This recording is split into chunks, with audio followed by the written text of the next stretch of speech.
안녕하세요. 한의사 윤소영입니다. 오늘은 상업 영화 못지 않은 완성도를 지닌 스릴러 4월의 끝이라는 제목의 독립영화를 소개해드리려고 합니다. 영화는 모든 문제의 원천은 가정에서 만들어지고 또 생성이 되는데 사이코패스의 탄생 역시 파고들어 보면 가정에서 비롯된 것임을 보여주고 있습니다. 하지만 이 가정은 구조적으로 잘못된 사회에 의해서 희생되고 또 파괴된 것임을 밝혀서 근본적으로 비난받아야 할 것은 가정이 아닌 또 개인이 아닌 사회적인 구조와 문제점임을 현실적으로 꼬집고 지적하고 있죠. 영화에는 이런 대사가 등장합니다. 세상을 보는 관점을 조금만 바꾸면 대충 사라지게 되더라. 교훈을 줄 것 같은 말이 살짝 비틀려졌을 때 주는 그 오묘한 뉘앙스라니. 벗어나려고 아무리 발버둥쳐도 벗어날 수 없는 현실에 대한 절망감과 그 안에 적응해서 살아가야만 하는 사람들의 섬뜩하고도 슬픈 이야기, 지금부터 시작하겠습니다. 영화는 재개발을 앞둔 지방의 낡은 아파트로 공무원 시험을 준비하는 주인공 현진이 이사를 오면서 시작됩니다. 이사 온 첫날부터 현진의 주위에서는 설명하기 힘든 이상한 일들이 벌어집니다. 옆집 가족은 이상한 행동을 하고 밤새 벽에서 돼지 울음소리 같은 것들이 들리는가 하면 죽음의 광경을 반복적으로 목격하기도 하죠. 주변 사람들도 하나같이 이상한 사람들 뿐입니다. 첫 대면부터 반말하는 옆집 아줌마와 백수 아저씨, 그리고 담배를 태우는 그들의 중학생 딸인 주희, 지적 장애를 가진 동네 슈퍼 청년까지. 각자의 힘듦과 답답함을 짊어지고 현진과 주희는 점차 가까워지게 되지만 주희의 말과 행동에 무언가 의심스러운 구석이 있습니다. 그러던 어느 날 주희가 동네에 사는 누군가를 죽이고 싶다 말하고 얼마 지나지 않아 동네 슈퍼모자가 실제로 살해된 채로 발견되며 영화는 본격적인 범인 찾기 스릴러로 변모하게 됩니다. 영화에서는 주인공 현진을 중심으로 하여 극을 이끌어가는 3명의 여성, 즉 주희, 현진, 그리고 박주무관이 등장합니다. 이 세 사람은 모두 개별 인물로서 등장하나 영화의 흐름을 따라가다 보면 한 인물의 과거, 현재, 그리고 미래로 겹쳐 보이기도 합니다.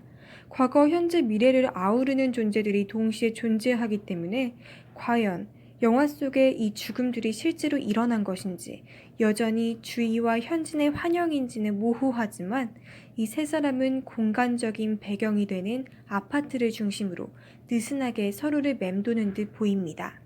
이들은 저마다 아파트에서 떠나지 못했거나 다시 돌아온 사람들입니다. 떠나고 싶었으나 결국은 다시 돌아온 곳, 떠나지도 머물지도 못하는 곳, 살아야 하지만 삶의 터전은 될 수 없는 곳이 바로 이들의 아파트입니다. 영화의 후반부에 이르러 슈퍼에서 일어난 의문의 살인사건을 기점으로 아파트는 점차 삶이 아닌 죽음에 가까운 공간이 되죠. 영화를 만든 계기에 대해 김광복 감독은 이렇게 말했습니다. IMF 당시 어느 일간지에서 우연히 본 기획기사에서부터 시작되었다. 10년 후 이 힘든 시기를 보고 겪고 자란 아이들이 어떻게 변했을까라는 내용이었는데 국가적인 불행이 한 개인에게 옮겨가고 또 그 불행이 자녀에게 상속되는, 불행마저 상속되는 이 대한민국 사회를 이야기하고 싶었다. 불합리한 구조 속 인간의 의지가 얼마나 나약하고 무력한 것인가를 잘 보여주고 있으며 또 어른이 아닌 자라나는 세대들에게 관심을 보인 작품이라고 생각이 됩니다. 영화의 제목은 한수산 작가의 소설 4월의 끝에서 가져왔다라고 하는데요.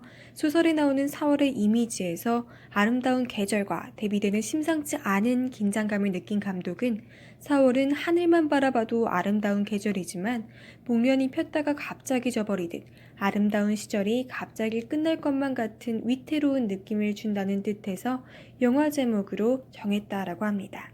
영화는 시종일관 소외라는 주제로 이야기하고 있습니다.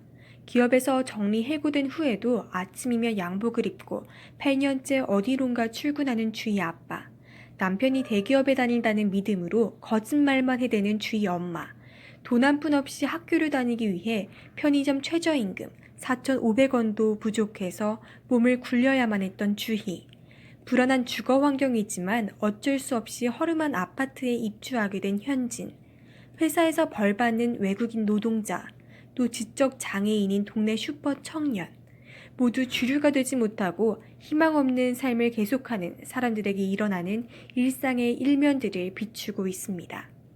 영화에서는 결국 현진이를 제외한 누구도 살아남지 못합니다. 이는 다시 말해 주위의 자살과 박주무 간의 살해로 인해 현진이의 자신의 과거와 도달하지 못한 미래가 각각 죽은 것입니다. 혹은 집을 떠나고 싶어 했거나 공무원 시험에 합격하여 집을 떠난 이들의 죽음이라고 부를 수도 있겠죠. 결국 남겨진 것은 현진이의 되돌아가거나 나갈 데 없이 고여있는 시간뿐인 것입니다. 되풀이되는 비극과 불행에서 벗어나지 못하는 그녀의 시간과 떠나지도 또 머물지도 못하는 공간에 불안한 현재만이 덩그러니 남겨져 있습니다. 영어 학원에서 만난 한 남자와 친해지고 사랑을 나누는 장면에서 일말의 희망을 보았지만 끝내 극복하지 못한 어린 시절의 트라우마로 인해 그 마지막 희망마저 떠나보내는 그녀, 현진의 모습이 쓸쓸해 보입니다. 누군가에게는 정신병자로 또 사이코패스로 보일 이 현진의 모습은 바로 어린 시절의 그녀 자신과 대화하며 그녀 자신을 이해 또 합리화하고 있었던 모습이었던 거겠죠. 영화는 망상과 현실, 그리고 과거와 현재를 실타래처럼 엮어놓았습니다. 그리고 진실을 꺼내놓는 그 순간, 진짜 무서움이 무엇인지 알게 되죠. 등장인물들이 가진 불안감 속에는 가난이라는 공통 분모가 있으며 발버둥쳐도 결국 제자리 걸음, 현실을 벗어날 수 없다라는 이 좌절과 절망감이 바로 공포 그 자체인 것입니다. 영화의 제목인 이 4월의 끝, 우리는 4월이 지나면 4월보다 나은 5월이 올 것이라는 걸 익히 겪어왔기 때문에 또 너무나 잘 알고 있는 자연의 섭리이기 때문에 쉽게 그리고 아무렇지 않게 지나치곤 합니다.